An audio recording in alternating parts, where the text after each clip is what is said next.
యాదాద్రి భువనగిరి జిల్లా భువనగిరిలో పంచాయతీ ఎన్నికల్లో గెలుపొందిన బీజేపీ అభ్యర్థుల సన్మానోత్సవ కార్యక్రమానికి బీజేపీ రాష్ట్ర అధ్యక్షుడు రామచందర్రావు హాజరయ్యారు. రాహుల్, సోనియాలపై బీజేపీ కేసులు పెట్టలేదని దర్యాప్తు సంస్థలు పెట్టాయని చెప్పారు. బీజేపీ కార్యాలయాల మీద దాడి చేస్తే, వచ్చే లా అండ్ ఆర్డర్ సమస్య వస్తే దానికి కాంగ్రెస్ పార్టీదే పూర్తి బాధ్యతని స్పష్టం చేశారు. కాంగ్రెస్ పార్టీ ప్రజాపాలనలో మంత్రుల పిఏలు తుపాకులు పెట్టి బెదిరిస్తున్నారని ఆరోపించారు.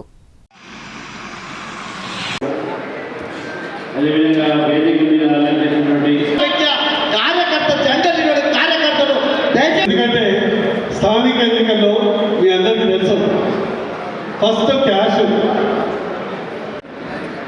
మనం మొట్టమొదటిసారి ఎక్కువ స్థానాల్లో పోటీ చేసినాం. జిల్లా నాయకత్వం భాషా భాస్కర్ గారు కన్వీనర్గా ఉండి, అదే రకంగా మన యొక్క జిల్లా అధ్యక్షుడు, జిల్లా కమిటీ అందరూ కూడా వారి వారి శక్తి మేరకు పనిచేసి వార్డు మెంబర్లని, ఉప సర్పంచ్లని ఒకసారి కార్యకర్త అందరి తరఫున వినిపించుకుంటున్నాను. ముఖ్యంగా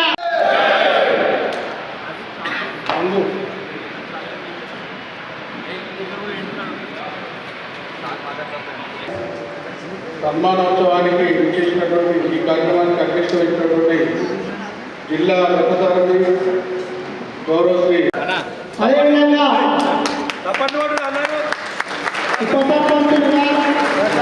భువనగిరి మండలం నుంచి బోయా వెంకటేశం, వెంటబోయిన వెంకటేశం నలుగురు ఎన్నికలు జరిగింది. అదేవిధంగా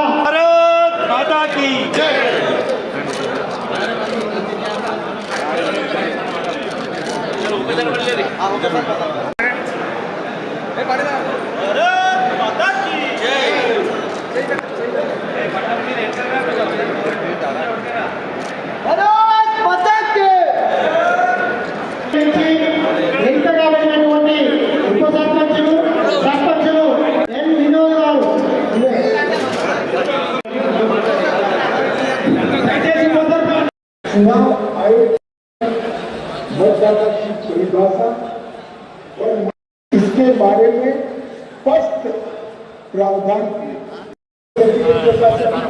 రాష్ట్ర బీజేపీ సభ్యులు శ్రీ బూరా శ్రీనివాస్ గౌడ్ గారు, రాష్ట్ర గారు, అక్షర గారు వేదికపైకి రావాల్సిందిగా కోరుతున్నాము. అలాగే నలుగురు గౌరవ సర్పంచులు వీరిని కూడా వేదికపైకి రావాల్సిందిగా కోరుతున్నాము. ఇప్పుడు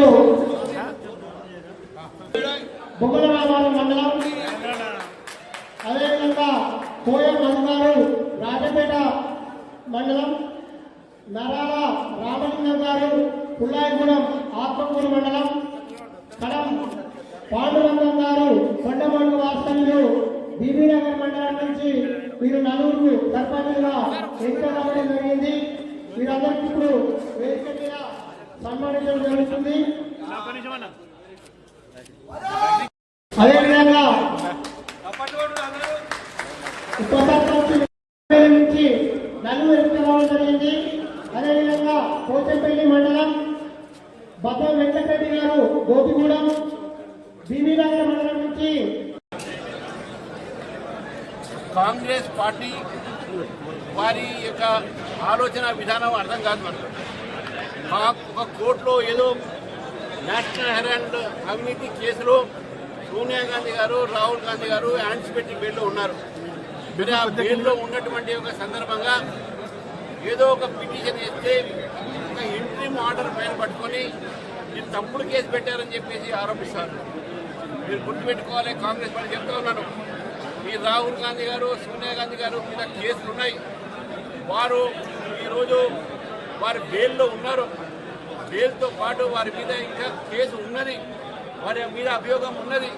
వాళ్ళని డిశ్చార్జ్ చేయలే, కోర్టు ఎక్విటీ చేయలే. మరి ఏం సంతోషంతోనో మీరు ఇవి చేస్తున్నారో అర్థం కావట్లేదు. భారతీయ జనతా పార్టీ కేసు పెట్టలే. ఇది దర్యాప్తు సంస్థలు, దర్యాప్తు చేసినట్టు ఈడీ అటువంటి అవన్నీ సంస్థలు పెడతాయి. బీజేపీ పార్టీ మీద మీ బురద వెళ్ళే ప్రయత్నం కాంగ్రెస్ పార్టీ చేస్తుంది. మా పార్టీ కార్యాలయం ముందు ఈరోజు మీరు ఏదైతే నిరసన తెలపాలని ప్రయత్నం చేస్తున్నారో ఇది ప్రజాస్వామ్యకు వ్యతిరేకం. మీరు ఏదైనా చేసుకుంటే మీ కార్యాలయం చేసుకుంటే, మా కార్యాలయంలో మీరు నిరసన చేస్తే, కార్యక్రమం చేస్తే ఏదైనా లా అండ్ ఆర్డర్ ప్రాబ్లం వస్తే, శాంతి భద్రత భంగం వస్తే అది కేవలం కాంగ్రెస్ పార్టీ మాత్రమే దానికి బాధ్యతని చెప్పేసి కూడా ఈరోజు తెలియజేస్తున్నాం. వారు చేస్తున్నటువంటి కార్యక్రమం ఇది ఏది కూడా ప్రజాస్వామ్య పద్ధతి లేదని చెప్పేసి భారతీయ జనతా పార్టీ భావిస్తాం. ఈరోజు కాంగ్రెస్ పార్టీ వారి యొక్క ఆలోచన విధానం అర్థం కాదు.